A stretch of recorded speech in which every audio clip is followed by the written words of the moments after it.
అందరికీ నమస్కారం. విద్య నేర్పిన గురుదేవుల పాదపద్మములకు శిరస్సు వంచి నమస్కరిస్తూ ఈరోజు మనం తీర్పు తీర్చబడిన వారము అనేటువంటి అంశం గురించి మాట్లాడు. తీర్పు దినము అంటే అందరికీ మనం చనిపోయిన తర్వాత అనేది క్రైస్తవ సమాజంలో బోధకులు చెప్తున్న మాట.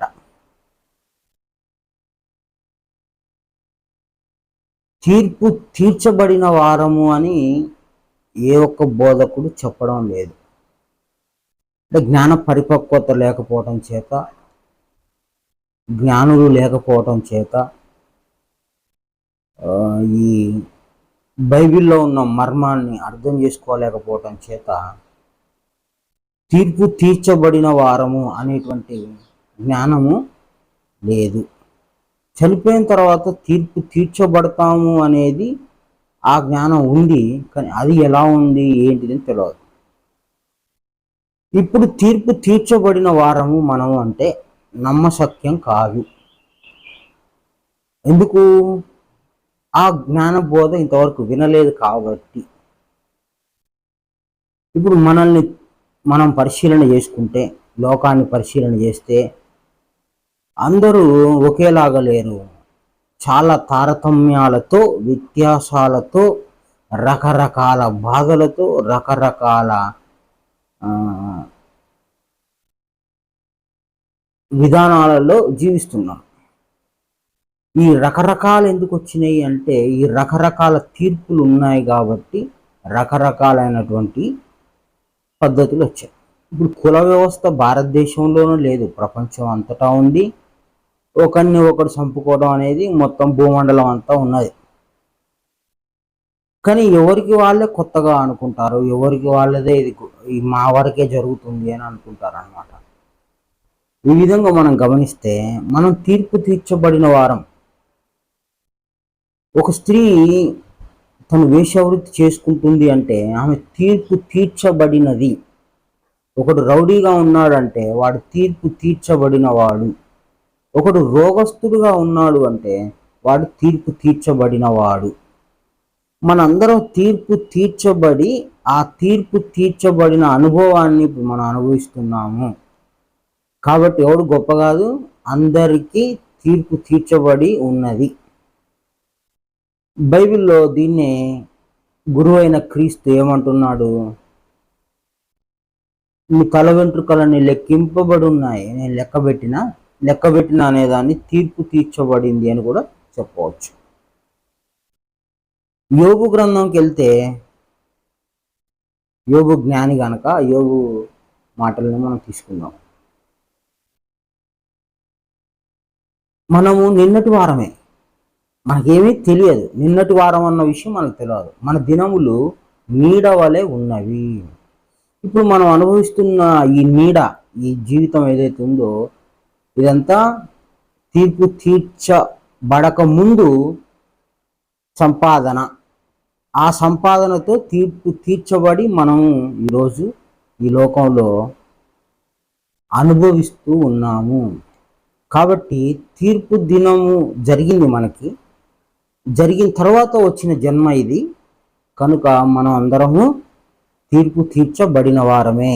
ఏమయ్యా, ఒక గుడ్డోడు, నేను ఆరోగ్యవంతుడు, ఇద్దరు తీర్పు తీర్చబడిన వారే. అవును. మరి మా చర్చిలో పాస్టరు తీర్పు తీర్చబడిన వాడే. మరి సీఎం పిఎం వాళ్ళు కూడా తీర్పు తీర్చబడిన వారే. ఒక వ్యక్తి మంచి అందమైన ఇల్లు కట్టుకొని చాలా అందంగా జీవిస్తున్నాడు, అతడు కూడా తీర్పు తీర్చబడిన వాడే. ఈ పాపపుణ్యాల సంపాదనను బట్టి మనకు గత జన్మలో చేసుకున్న ఈ పాపకర్మల సంపాదనను బట్టి ఈ జన్మకు తీర్పు తీర్చబడిన వారము. ఇప్పుడు మన బతుకు బాగా చండాలంగా ఉందనుకోండి, బాగా ఆర్థిక బాధలు, బాగా మానసిక బాధలు, కుటుంబం చెడిపోయి, తాగుడు అలవాటు పడిపోయి, విచ్చలవిడితనము, డిసిప్లిన్ లేదు, మన పరిసరాల్లో అంతా పనికిమాలినోళ్ళే ఉన్నారు, ఒక్కడికి కూడా పద్ధతి లేదనుకోండి, నువ్వు తీర్పు తీర్చబడి ఆ పరిసరాలు, ఆ ప్రాంతాలు, ఆ ఫ్రెండ్స్, ఆ బంధాలు అవన్నీ నీకు ఏర్పడ్డాయి. వాటి నుంచి నువ్వు తప్పించుకోలేవు. నువ్వు ఎంత తెలివి ఉన్నా, నీకు ఎంత బయటపడదామన్నా, నువ్వు తీర్పు తీర్చబడిన వాడవు. అంటే దీంట్లో నుంచి బయటపడటం ఎట్లా? ఇప్పుడు అనుభవించి తీరాల్సిందే, నేను తప్పించుకోవడం కుదరదు. మళ్ళా తీర్పు దినం ఒకటి ఉందని జ్ఞాపకం ఉంటే అప్పుడు ఇప్పుడు ఇవ్వబడిన ఈ జీవితాన్ని జాగ్రత్తగా దేవుణ్ణి ఆధారం చేసుకొని సరి చేసుకోవచ్చు. మళ్ళొక తీర్పు దినం ఉంది, నాకు చచ్చిపోయే రోజున తీర్పు దినం ఉంది అని అనుకున్నప్పుడు ఆ భయం నిన్ను వచ్చే జన్మకు నిన్ను మంచిగా చేస్తుంది. ఇప్పుడు సరి చేసుకోవడం కుదరదా అంటే ఎట్లా సరి చేసుకుంటావు? ఇప్పుడు నువ్వు 3 అడుగులు పుట్టావనుకో, అని నేను 6 అడుగులు కావాలంటే అవ్వవు. అంటే ఎవడు చింతించుట వలన మూరడు ఎత్తు పెరగలడు అని అంటాడు. నీకు ఇవ్వబడిన రూపాయితో నువ్వు బతకాలా? నీకు ఇవ్వబడిన జీవితం అనారోగ్యమో ఆరోగ్యమో వాటితోనే నువ్వు బతకాలి. నువ్వు ప్రయత్నం చేసి వెళ్తా అంటే కుదరదు. నిన్ను నీకు తీర్చబడిన తీర్పు నిన్ను ఎదగనియదు. అట్లా నేను పుణ్యం చేత నువ్వు మంచి జన్మ పొందావు, నీకు ఉన్నతమైన ఆస్తిపాస్తులు గౌరవ మర్యాదలు దక్కుతున్నాయి, వాటన్నిటిని వదిలేద్దామన్నా కుదరదు. ఇటు పుణ్యం చేసుకున్నవాడు కూడా తీర్పు తీర్చబడినవాడే, ఇటు ఎక్కువ పాపం చేసుకున్నవాడు కూడా తీర్పు తీర్చబడినవాడే. అంటే గొప్పోడైనా పేదోడైనా అనారోగ్యమైన ఆరోగ్యమైన తీర్పు తీర్చబడిన వారము. కనుక మన జీవితాన్ని మార్చుకునే అవకాశం మనకి 100% లేదు. ఒక జ్ఞాని అయిన వాడు తన జీవితాన్ని ఎట్లా చూసుకుంటాడు అంటే 3 భాగాలు చేసి, ఒక భాగం గత జన్మ, ఒక భాగం ప్రస్తుత జన్మ, ఇంకొకటి రాబోయే జన్మ. అంటే 3 భాగాలు చేసుకొని గత జన్మకి ఈ జన్మకి మధ్యలో తీర్పు దినం అనే ఒక లైన్ ఉంది, ఒక రోజు ఉంది, ఒక అంశం ఉంది. అట్లాగే ఈ జన్మ వదిలేసి వచ్చే జన్మకి వెళ్ళాలంటే ఆ మధ్యలో తీర్పు దినం అనేది ఒకటి ఉంది. ఈ 3 భాగాలుగా చూస్తాడు జ్ఞాని. అజ్ఞాని అప్పటిదప్పుడే చూసుకుంటాడు, నేను ఇట్లా ఎందుకున్నా, వాడు ఎట్లా ఎందుకున్నాడు, దండోర కొట్టు, ఎర్రసైన్ నేను దింపు, మాకేంది ఇది, ఎత్తర జెండా అని పాటలేసి నువ్వు ఎన్ని చేసినా, నువ్వు ఎంత పోరాడినా, నువ్వు తీర్పు తీర్చబడినట్లే నీ జీవితం జరుగుద్ది, కానీ ఒక్క రవ్వంత అటు కానీ ఇటు కానీ జరగదు. నీకు వచ్చేదే వస్తుంది. నువ్వు ఎంత డ్యాన్స్ అయినా, నువ్వు ఎంత ఉరికినా, నేను ఎంత సంపాదించాలని ఎంత పరిగెత్తినా, నీకు ఇవ్వబడిన జీవితంలో ఉన్న ఒక్క రూపాయికి అటు కానీ ఇటు కానీ జరగదు. ఆ పొద్దున్న 4ంటికి లేచి రాత్రి 12 దాకా పనిచేస్తా అన్న, నీకు ఇవ్వబడిందే వస్తుంది, అంతకు మించి ఒక్క రూపాయి ఎక్కువ రాదు. అందుకే పూర్వం పెద్దలు ఎగిరి దంచినా అదే కూలి, ఎగరకుండా దంచినా అదే. అంటే నిర్ణయించబడింది కాబట్టి ఈ జీవితం, పని చేసినా పని చేయకపోయినా, ఉరికినా ఉరకకపోయినా, ఏం చేసినా నిర్ణయించబడింది, అది వస్తూ ఉంటుంది, దానికి మార్పు లేదు. ఈ విధంగా నిర్ణయించబడిన తీర్పు తీర్చబడిన జీవితం మనందరిది కాబట్టి మన జీవితాలన్నీ తీర్పు తీర్చబడినట్లే కర్మ ప్రకారమే నిర్ణయించబడిన జీవితంలోనే జరుగుతుంది, ఇంకొక రకంగా జరగదు. ఇప్పుడు జన్మలు ఉన్నాయా లేవా అనేది క్రైస్తవ సమాజంలో పెద్ద సమస్య. అంటే బోధకులకు తెలియదు, అందులో జ్ఞానులు లేకపోవటం చేత. సరే, ఇప్పుడు ఇది ఎందుకు వచ్చింది ఈ జన్మాన్ని పరిశీలన చేస్తే జన్మలు ఉన్నాయని పసిగట్టవచ్చు కదా. మేము చిన్నగా ఉన్నప్పుడు ఒక స్థలంకి వెళ్ళాము, అక్కడ అందరూ కుష్టి వ్యాధి వాళ్ళు, రకరకాలైన అంగవైకల్యంతో ఉన్న వాళ్ళని చూసి వీళ్ళకి ఇట్లా ఎందుకు వచ్చింది, వీళ్ళు ఎందుకు ఇట్లా ఉన్నారు, ఈ స్థితి ఎందుకు ఉంది అనేటువంటి ప్రశ్న వచ్చింది. వాళ్ళు తీర్పు తీర్చబడినారు, అట్లెందుకు తీర్పు తీర్చబడినారు అంటే దాని వెనక ఏదో కారణం ఉంటుంది.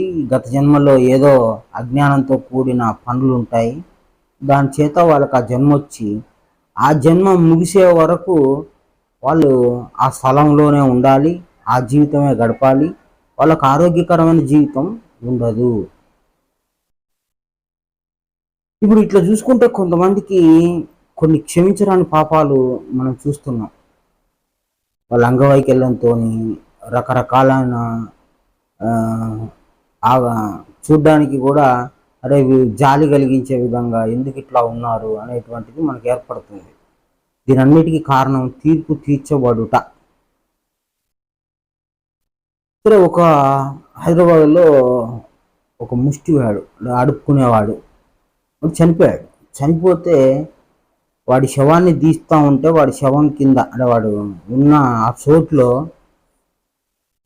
17 లక్షలు దొరికాయని పేపర్లో ఇచ్చారు. వాడు ముష్టి కూడా చనిపోయాడా, లక్షాధికారి చనిపోయాడా పెద్ద ప్రశ్న మనకి. మన దగ్గర చూస్తే ₹1,00,000 అంటే 17 లక్షలు ఉన్నాయి. ఎంత ఉన్నాయో, ఎంత తీసుకున్నారో, ఎంత ఉందో కానీ అది ప్రకటితం అయింది మాత్రం 17 లక్షలు. వాడి పేరు ముష్టోడు. వాడు లక్షాధికారి కాదు, వాడు బిచ్చగాడు. బిచ్చగాడి దగ్గర 17 లక్షలు.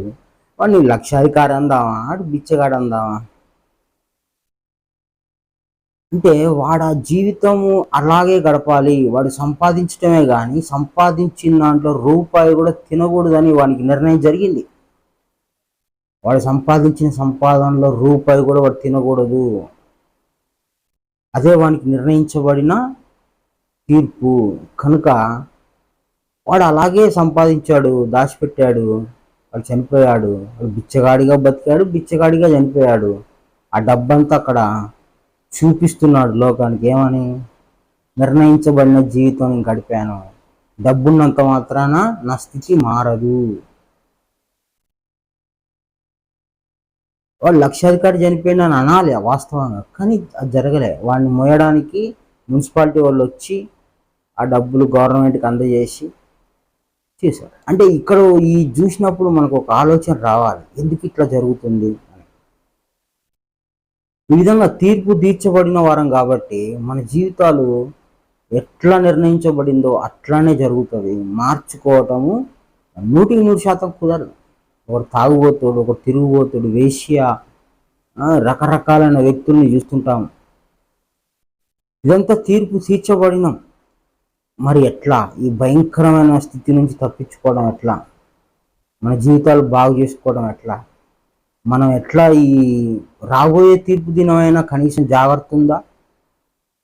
ఈ జన్మ అంటే ఇలా భయంకరంగా అనుభవించాము, మరి రాబోయే జన్మ అయినా మనకి మంచిగా ఉంటుందా? అంటే రాబోయే జన్మైనా మంచిగా ఉండాలంటే ఏం చేయాలో కూడా మనకి క్రీస్తు చెప్పాడు. ఇప్పుడు ఎట్లాగో నువ్వు అనుభవిస్తున్నావు, ఇదంతా అయిపోవాలి, ఇదంతా తినేసి మళ్ళా జన్మకి మారిపోతుంది నీ స్థితి అంటాడు. మళ్ళా జన్మకి మారాలంటే నేనేం సంపాదించుకోవాలి అనుకున్నప్పుడు అక్కడ 3 భాగాలుగా ఎట్లా సంపాదన ఉంటుంది అని 3 భాగాలుగా చెప్పడం జరిగింది. 1 సాత్వికులు, 2 రాజసులు, 3 తామసులు అని. బైబిల్లో ఒక సాత్వికులు ధన్యులు అని చెప్పారు. భగవద్గీతలో సాత్వికులు అంటే ఎలా ఉంటారు, వాళ్ళు ఎలా ప్రవర్తిస్తారు, వాళ్ళు పొందే జన్మలు ఎలాంటివి అని వివరం ఉంటుంది. అదేవిధంగా వాళ్ళ తర్వాత రాజస గుణంలో ఉన్న వాళ్ళు ఎలా ఉంటారు, వాళ్ళు పొందే జన్మలు ఎలాంటిది, అదేవిధంగా తామసంలో ఉంటే వాళ్ళ జన్మలు ఎట్టివి, వాళ్ళు ఎట్లా పొందుతారు అనేది చెప్పాడు. సో ఈ విధంగా సాత్వికత్వం కలిగి వచ్చే జన్మకు మనం సంపాదించుకోవాలి, వచ్చే జన్మ మనకి మంచిది రావాలి అని తీర్పు దినం మీద భయం కలిగి వచ్చే జన్మ మీద గురి కుదిరి మనం కాస్త నీతిమంతులుగా పుణ్యవంతులుగా మారాలంటే, సాత్వికులు కావాలంటే ముందు సాత్విక జ్ఞానం కావాలి. ఆ సాత్విక జ్ఞానం కావాలన్నా నీకు దేవుడిచ్చిన గ్రంథం ప్రకారమే తెలుసుకోవాలి. నీకు ఎవరు చెప్తారు ఇట్లుండాలని? ఎవరు చెప్తారు నీకు భూమి మీద? తెలియదు. అజ్ఞాని ఏం చేస్తాడు? మళ్ళా సాగుందా, మళ్ళా మనం పుడతామా, ఎట్టయితే అట్లా బతుకుతా అని అజ్ఞాని మాట్లాడుతుంటాడు. వాడి జీవితం అధోగతి పాలవుతుంటుంది. వాడికి ఎప్పుడూ ఉన్నతమైన స్థితి రాదు. వాడు అధోగతి పాలవుతాడని భగవద్గీతలో కృష్ణుడు చెప్పాడు. అదే విషయం క్రీస్తు చెప్పాడు. ఖురాన్లో కూడా అదే ఉంది. చాలా చాలా చాలా జాగ్రత్తగా ఆలోచన చేస్తే మనం ఛానల్లో ముందు పెట్టుకున్న మాట అవుతుంది. ఏమని? నువ్వు పలికే ప్రతి వ్యర్థమైన మాట విమర్శ దినమందు లెక్క చెప్పాల్సి ఉంది. ప్రతి సెకండు నీ గురించి రాయబడుతుంది లోపల. ప్రతి సెకండ్ ఆ వాక్యం ముందు పెట్టుకున్న ఉద్దేశం అదే. కనీసం ఆ వాక్యం చదివితే తీర్పు దినం ఒకటి ఉంది, మన నోరు ఎట్టబడితే అట్లా ఉపయోగించొద్దు, మన హృదయం జాగ్రత్త చేసుకోవాలి, దేవుని ఆధారం చేసుకొని మన జీవితాన్ని మార్చుకోవాలి అని ఆ భయం అన్న వస్తుంది. అది ఏది లేకపోతే అధోగతి పాలైపోయి క్యాన్సర్లని, ఎయిడ్స్లని, ఎక్కడెక్కడో పుట్టి ఆహారం కోసం చేతులు చాపి అనేక రకాలైనటువంటి హింసాత్మకమైన, క్రూరాత్మకమైన, భయానాత్మకమైన ఇట్లాంటి జన్మలు పొంది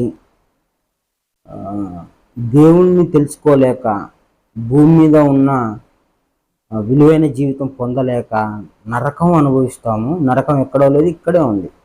ఎవరిని అడిగినా చెప్తారు, మనకు బోధించే పాస్టర్ని అడిగినా చెప్తాడు నరకం ఎక్కడ ఉందంటే ఆయనకు తెలుసు, అనుభవాల రూపంలో ఉంటుంది. నరకం ఎక్కడో ఉందని మాయమాటలు చెప్తుంటారు, కానీ ఎవరి జీవితాన్ని వాళ్ళు పరీక్షించుకుంటే నరకమే. ఆడికి పోతే ఇంత తిండి దొరుకుద్ది అని ప్రయాసపడి నానా రకాల ఇబ్బందులు పడి ఆ నరకం అనుభవించిపోతుంటారు.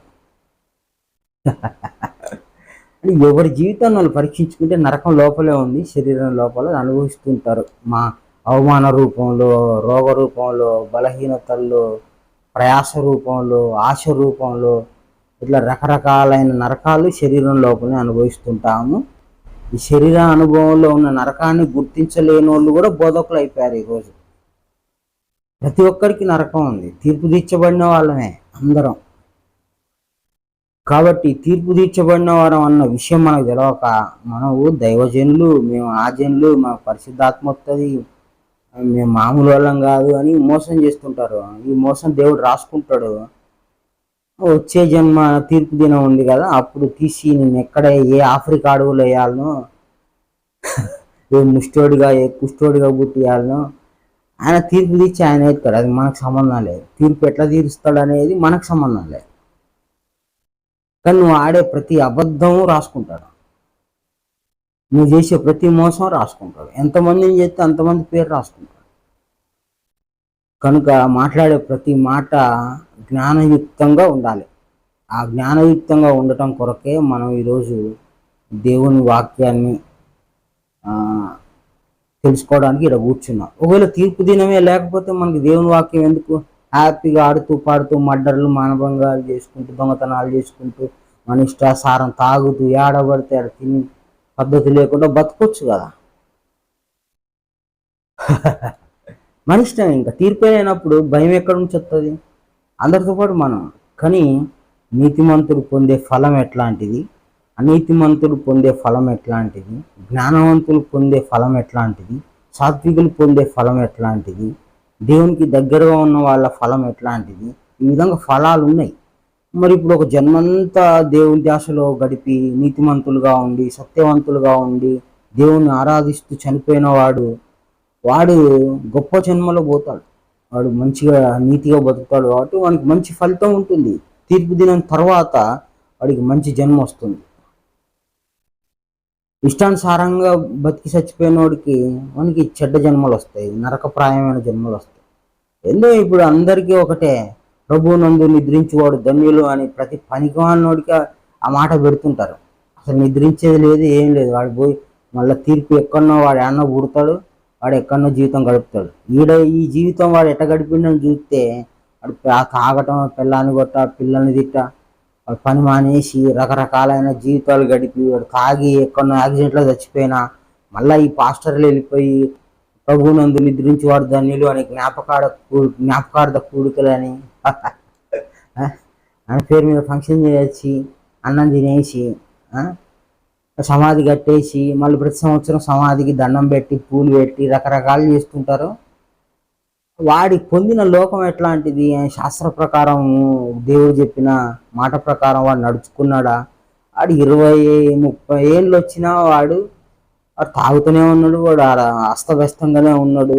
వాడు కూడా ప్రభువు నందు నిద్రించేవాడు అని అంటే ఎట్టయితుంది? ఎవడు పొంది నీతిమంతుడికి ఒకే లెక్క, దరిద్రుడికి ఒక లెక్క, ఇవన్నీ లెక్క లేకుండానే జరుగుతుంది అనుకుంటారు. కానీ లెక్క ఉంటుంది. ఆ లెక్కతోని జీవితం కొనసాగుతూ ఉంటుంది. ఎవరికి పడితే వాళ్ళు ఉన్నతమైన జన్మలు పొందలేరు. ఉన్నతమైన జన్మలు పొందాలంటే కష్టపడాలి. అంటే నీతిగా ఉండాలి, నిజాయితీగా ఉండాలి, తర్వాత జ్ఞానం తెలుసుకొని దేవుని ఆధారం చేసుకొని ఉన్న తీర్పు తీర్చబడిన వారము ఇంకొకరు మనం తీర్పు తీర్చొద్దు. వాళ్ళు ఎట్లాంటి వాళ్ళైనా వాళ్ళు మన వాళ్ళే తీర్పులోకి వచ్చారు. వాళ్ళు అనుభవించేది వాళ్ళు అనుభవిస్తారు, మనం అనుభవించేది మనం అనుభవిస్తాం. అంతేగాని వాడు కుంటోడు ఉన్నాడు అనుకోండి, ఎవరో కుంటోడా అంటే వాడు 100 సార్లు అంటే నీకు రాస్తాడు.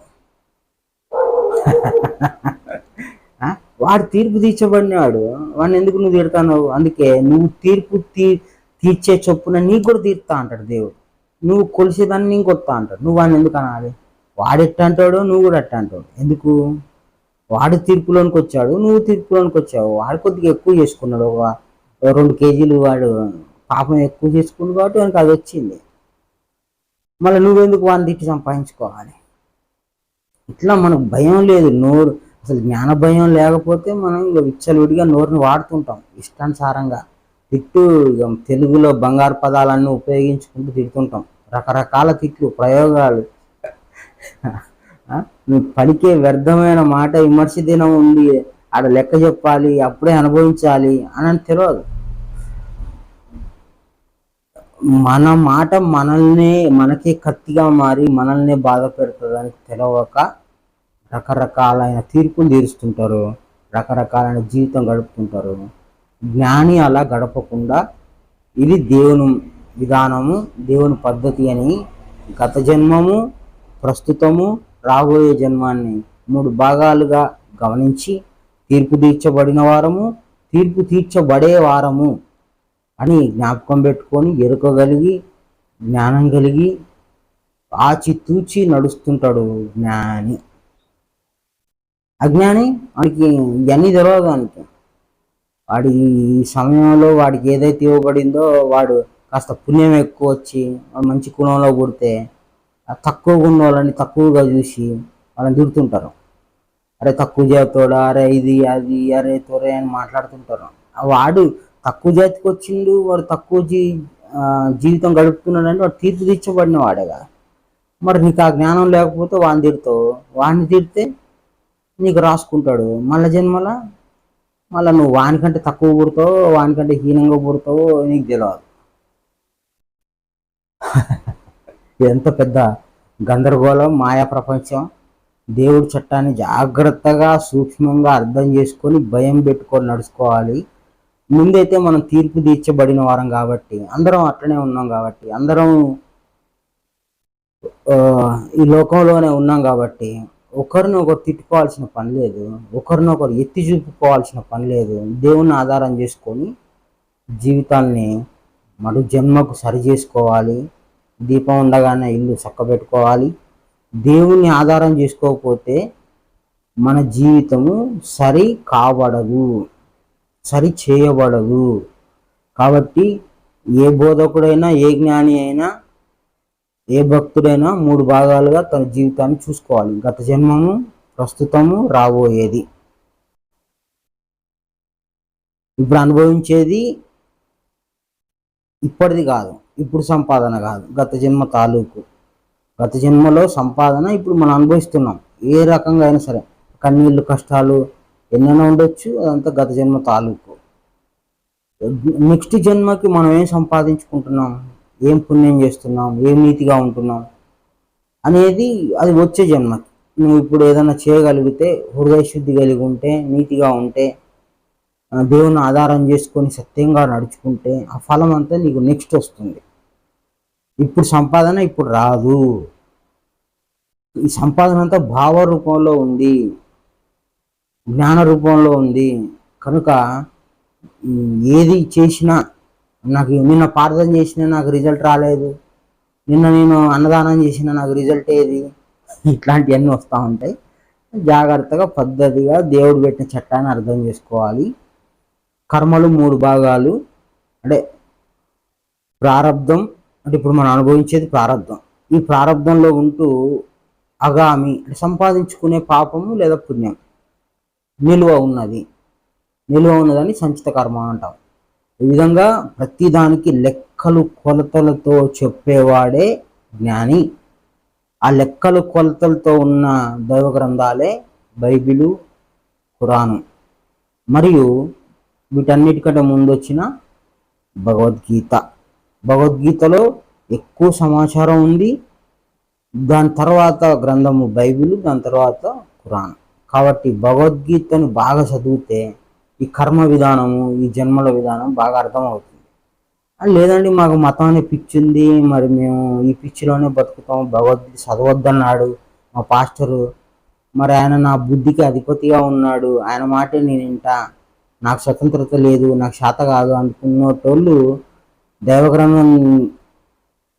దైవ గ్రంథాన్ని ముట్టుకోలేరు, ఆ రహస్యం తెలుసుకోలేరు.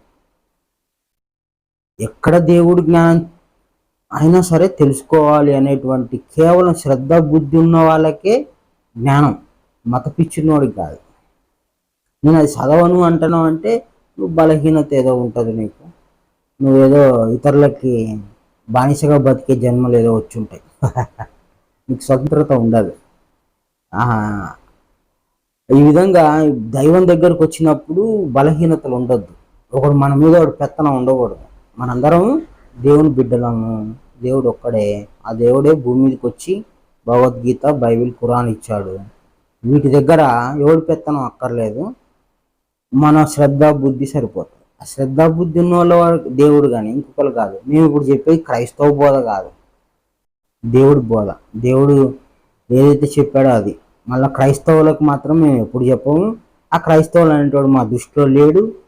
ఇప్పుడు ఎట్లాగైతే భారతదేశం భారత మాత అంటారు, అంటే భారత మాత లేదు, తెలంగాణ మాత అంటారు. తెలంగాణ మాత లేదు, అది ఊహించుకొని అటు రాసుకుంటాం మనం. కానీ ఆమె దొరకదు, ఆమె కనపడదు, ఆమె ఒక ఊహకు పుట్టింది అన్నట్టు. భారత మాత అన్నా, తెలంగాణ మాత అన్నా, తెలుగు తల్లి అన్నా అని ఊహకు పుట్టినయే. దానికి ఒక ఆకారం ఏమి ఉండదు. మళ్ళీ దానికి ఒక ఆకారం పెట్టి దండేసి దండం పెడుతుంటాం. మన పిచ్చి ఏ స్థాయిలో ఉందో సత్యం లేకపోవడం చేత. అంటే ఈ క్రైస్తవ మతం కూడా అట్లాంటిది, రూపురేఖలు ఏమి లేవు దానికి. అది ఊహకు పుట్టిందే. దాన్ని పట్టుకొని మాది ఇది, మా గుంపు ఇది, మా మంది ఇది అని ఒక తాడు పెట్టి కట్టుకుంటారు. ఆ తాడు పుట్టిదే, అది తెంపేసుకోవచ్చు. సత్యం వచ్చిన తర్వాత తాడు తెగిపోద్ది. ఉన్నది ఒకటే, అందరికి ఒకటే సిస్టమ్. ఎవడు నిప్పు ముట్టుకున్నా అందరికి వానికి కాలుతుంది, అందరికి కాలుతుంది. ఎవడు ముట్టుకుంటే వానికి కాలుతుంది. ఎవడు బురదలో కాలెత్తా అందరికి బురద అంటుంది. మళ్ళీ నేను క్రిస్టియను, నేను బురదలో కాలెత్తా నాకు అంటది చూడండి అంటే అట్టేం కుదరదు. చట్టం అందరికీ ఒకటే.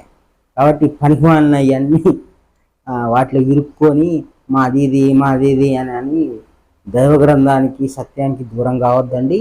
నేను చెప్పే బోధ క్రైస్తవ బోధ కాదు, గురు బోధ. గురువు ఒక్కడే క్రీస్తు. కాబట్టి మనందరం గురువుకి శిష్యులుగా ఉండాలి, కానీ క్రైస్తవ మతానికి బానిసలుగా ఉండొద్దు. క్రైస్తవ మతం అనేది సత్యం ప్రకారం, క్రీస్తు మాట ప్రకారమైన, కృష్ణుడి మాట ప్రకారమైన, ఖురాన్ మాట ప్రకారమైన మతాలు లేవు. మరి ఇప్పుడు ఉన్నాయి కదా, కనిపిస్తున్నాయి కదా అనొచ్చు. కనిపించేదాన్ని లేకుండా చేయాలి. కనిపించేదంతా ఊహాజనితంగా, గుణజనితంగా ఉంది. ఊహాజనితం, గుణజనితం లేకుండా పోతే, సత్యంగా చూస్తే అవేమీ లేవు. కన్ను ఆపరేషన్ చేయించుకోవాలి, కంటి డాక్టర్ని ఎత్తుకుంటూ పోతాం, అంతే కదా. కన్ను ఆపరేషన్ చేయాలంటే కంటి డాక్టర్ని ఎత్తుకుంటూ పోతాం. వాడికి ఏమన్నా కన్ను ఎట్లా పనిచేస్తుంది అని వాడు విద్య నేర్చుకుంటాడు, కానీ మళ్ళీ ఈ మతం అని అనుకుంటారు. ఒక డాక్టర్ విద్యనే అంత క్లారిటీగా ఉంటే, అంత స్వచ్ఛందంగా ఉంటే, ఎవరికన్నైనా రిపేర్ చేసే విద్య వాంది అయినప్పుడు, ఒక సైన్సే అంత ఖచ్చితంగా ఉన్నప్పుడు దేవుడు ఇంకెంత ఖచ్చితంగా ఉంటాడు. దేవుడు ఆ గుంపుని ఈ గుంపుని తయారు చేసి కొట్టుకొని సావమన్నాడు కదా. బైబిల్ ఇచ్చి సర్వమానవాళికి అంటాడు. మనమేమో మనకు పిచ్చి పట్టింది, మనకి తిక్కలేసి మనం ఈరోజు మా సమాజం మీ సమాజం అంటుంటాం. ఆయన ఏమో అందరికీ సర్వమానవాళికి భగవద్గీత అంటాడు, మనకేమో మాదే భగవద్గీత అని అంటాం. మన పిచ్చి మనకు ఉంటుంది. మన పిచ్చి ఎంతైనా ఉండొచ్చులే, ఎందుకంటే మనం తీర్పు తీర్చబడిన వారం కాబట్టి తీర్పు తీర్చబడినట్టే మాట్లాడతాం. కాబట్టి సత్యం విషయంలో హద్దులు ఉండకూడదు, శ్రద్ధ తప్ప. శ్రద్ధ ఒకటి ఉండాలి, హద్దులు ఉండకూడదు. మా బోధ గురు బోధే, గురు మాటే శిష్యుని మాటగా ఉండాలి. కాబట్టి మనందరం శిష్యులము అవుదాం. ఎవరికి? ప్రభు అయిన క్రీస్తుకి. అందుకే శిష్యులుగా చేయండి అంటాడు. ఎవరికి? క్రీస్తుకు శిష్యులుగా చేయండి అంటాడు. అంటే ఒకడు గురువు లేడని అర్థం. మళ్ళీ ఈడు ఎక్కడ పూసుకుంటాడో పాపం అని ఒక్కడే పెట్టుకొని ఆ గురువునే మనం శరణ వేడుకోవాలి, ఆ గురు బోధే వినాలి. కాబట్టి గురు బోధ జ్ఞాపకం ఎవరైనా చేయొచ్చు, కానీ ఒక్కడు కూడా గురువు కాదు, బోధకుడు కూడా కాదు వాస్తవంగా. ఎందుకంటే ఆయన మాటలో మాట్లాడినప్పుడు మనం బోధకులు ఎట్లయితాం? మాట అయిందే, గ్రంథం అయిందే, రహస్యం అయిందే, మనం మాట్లాడినంత మాత్రం గురువు ఎట్లయితాం? బోధకులు ఎట్లయితాం? అంటే ఆయన బోధే కాబట్టి ఆయన మాటే మనం మాట్లాడుతుంటాము. ఈ విధంగా ప్రతి విషయాన్ని సూక్ష్మంగా అర్థం చేసుకొని సత్య ప్రకారం వెళ్ళాలి. కల్మషాలు తీసేసుకోవాలి. జాగ్రత్తగా దైవ మాటలు, దేవుని మాటలు వినాలి. ఎక్కడైనా ఎవడన్నా ఒకడు వచ్చి మనదిది, మన ధర్మరచన, హిందూ ధర్మరచన, మన గుంపిది, మన మందిది అని ఎవడని చెప్తే ఆడ అబద్ధికుడు అని తెలిసిపోద్ది. ఏమయ్యా, శరీరంలో ఒక సైన్స్ విద్యనే వాడు డాక్టర్ కోర్సులోనే కులమతాలు లేకుండా విద్య నేర్చుకుంటాడు. అటువంటిది దేవుడు మాత్రం ఇట్లా వ్యత్యాసాలు పెట్టి చెప్తాడా అని మనం ప్రశ్నించాలా. మనకేమో మన బుద్ధి అట్లా పనిచేయదు కదా. ఆ విధంగా మనం కొంచెం బుద్ధిని ఉపయోగిస్తే మంచిగా దేవుని విధానం అర్థమవుతుంది. లేదంటే మాది ఈ మతం, మాది ఈ మతం, మాది ఈ మతం అని పేర్లు వేసుకొని తిరుగుతుంటాం. ఎంత పెద్ద మతస్థుడైనా ఎంత పెద్దగా చెప్పినా పక్కన తిడుతుంటాడు. తిడితే రాసుకుంటాడు దేవుడు లోపల. నువ్వు తిడితే రాసుకుంటా అని ఎమ్మటి చెప్తూనే ఉంటాడు. అంటే అంత డీటెయిల్డ్గా ఉంటుంది. చాలా జాగ్రత్తగా దేవుని ఆధారం చేసుకొని జీవించాలి. అధర్మము ధర్మము అని రెండు భాగాలుగా ఉంటుంది దేవుడి విధానాల్లో. అధర్మమును గుర్తించుట జ్ఞానము, ధర్మమును గుర్తించుట జ్ఞానము. కనుక ధర్మాధర్మాల గురించి గురువు యొక్క మాటను బట్టి చెప్పవచ్చు, అప్పుడు తప్పులేదు. అది విమర్శించినట్టు తిట్టినట్టు కాదు, అది గుర్తించినట్లు, అది గ్రంథం ఆధారంగా విడదీసి చెప్పినట్లు, అది జ్ఞానమే అవుతుంది. అధర్మాన్ని అధర్మం అని చెప్తే జ్ఞానమే అవుతుంది, దేవుడు ఒప్పుకుంటాడు. కానీ నువ్వు తిట్టేసి, నువ్వు ఇంకొకటి చేసి అసహించి మత్సరాలు కలిగి ఇంకొకటి చేస్తే అది ఇంకొక రకంగా పోతుంది, అది తప్పు మార్గం అవుతుంది. అట్లా మనం జ్ఞాన విషయంలో జాగ్రత్తగా ఉండాలి. ఈరోజు మాత్రం మనం తీర్పు తీర్చబడిన వారము అని తెలిసింది. తీర్పు తీర్చబడే రోజు కూడా ఇంకోటి ఉంది. ఇప్పుడున్న జీవితం ఎప్పుడు ముగిసిపోద్దో తెలియదు కనుక ఉన్న రోజులు కాస్త దేవుణ్ణి ఆధారం చేసుకొని భక్తిగా వచ్చే జన్మనైనా మంచిగా ఉన్నతమైన జన్మలు రావాలని, నరకప్రాయమైన జన్మలు రాకూడదని జ్ఞానం కలిగి జీవించాలని కోరుకుంటూ అందరికీ నమస్కారం. గురు సమర్పణ.